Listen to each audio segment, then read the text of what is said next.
Selamat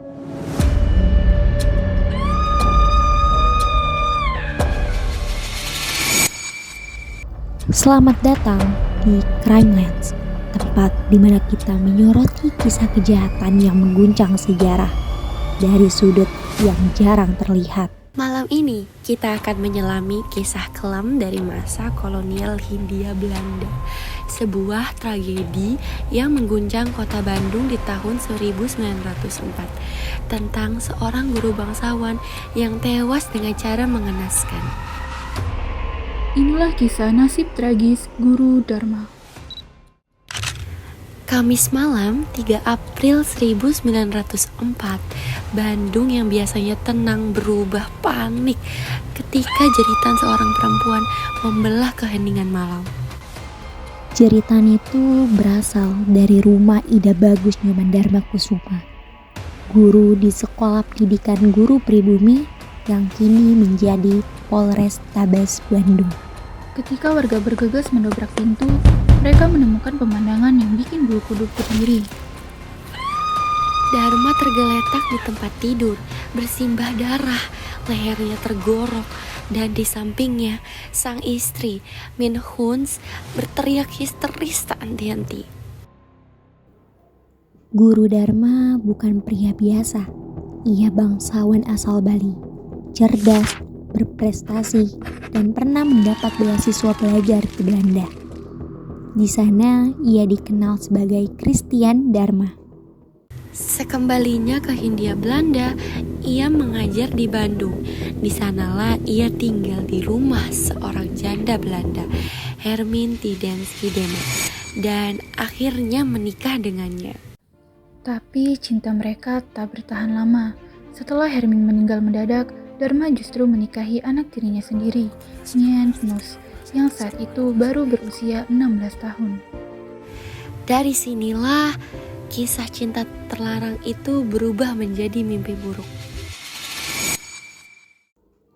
Setelah pembunuhan, jaksa senior dari Batavia, Tuan Titelbaum, turun langsung menyelidiki. Tapi dari awal, semua terasa janggal. Nien mengaku tertidur pula saat pembunuhan terjadi. Katanya, ketika bangun, ia melihat pria pribumi berambut keriting dan bersepatu putih berdiri di kamar mereka. Dan katanya lagi, uang 3.000 gulden hilang. Tapi tidak ada tanda-tanda pencurian. Pintu dan jendela utuh, berangkas tidak rusak. Dan yang paling aneh, pakaian Mien bersih tanpa setetes darah pun. Kecurigaan makin kuat saat anak tiri Mien, Neti, mengaku merasa kantuk berat sebelum kejadian dan pusing ketika bangun.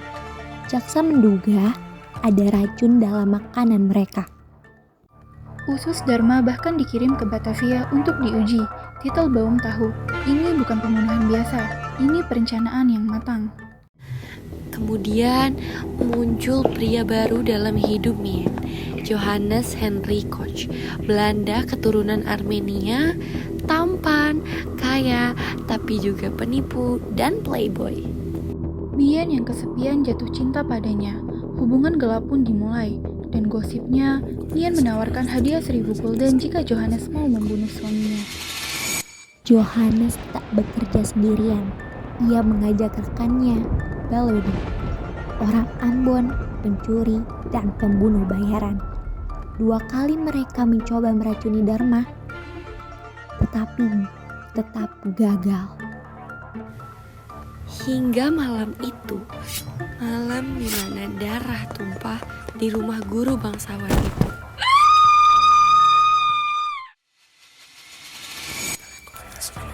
Tiga nama diseret ke pengadilan, Nien Knus, Johannes Koch, dan Balodi. Persidangan ini jadi sorotan media Belanda dan Hindia. Namun, keadilan seolah berpihak pada yang licik. Hanya Balodi yang dinyatakan bersalah dan dijatuhi 20 tahun kerja paksa. Sedangkan Mien dan Johannes bebas karena kurang bukti. Dan ironinya, beberapa tahun setelah itu, Mien malah menikah dengan Johannes. Tapi pernikahan mereka berakhir tragis juga. Mereka bercerai tahun 1915. Sebuah akhir yang pahit untuk kisah yang getir sejak awal. Cinta, kekuasaan, dan pengkhianatan. Semua berujung pada darah. Kisah ini bukan hanya tentang kejahatan, tapi juga potret sosial zaman kolonial, ketika ras, status, dan cinta beradu di satu garis takdir yang kejam. Dan juga pengingat bahwa kebenaran sejati kadang tak tertulis dalam berkas pengadilan.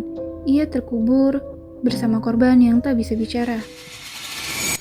Terima kasih telah mendengarkan Crime Lens.